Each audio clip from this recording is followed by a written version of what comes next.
Conservar natalidad, mayor al 80%, en el hato ganadero. El dimorfismo sexual es la diferencia entre las hembras y machos, en temas de tamaño, coloración o fisonomía.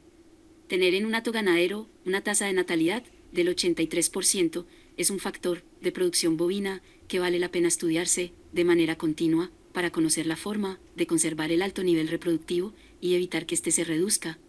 Factores para conservar un alto nivel de natalidad.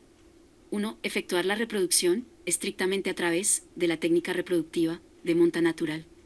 2. Seleccionar los bovinos basado rigurosamente en los índices productivos. 3. Seleccionar los toros, caracterizados por los puntajes más sobresalientes. 4. Seleccionar los machos, por aspectos como su mayor masculinidad. 5. Seleccionar los bovinos, que tengan registrado el mayor balance hormonal. 6. Selecciona a las hembras o las madres, de acuerdo con parámetros productivos. 7. Basa tu selección en el dimorfismo sexual, esto es las diferencias entre los machos y las hembras, ya sea en su fisonomía, coloración y tamaño.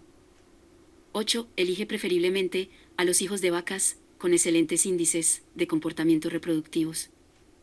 Podemos concluir que sin duda es necesario tener en cuenta otros elementos como el clima, el nivel de las lluvias y la temperatura.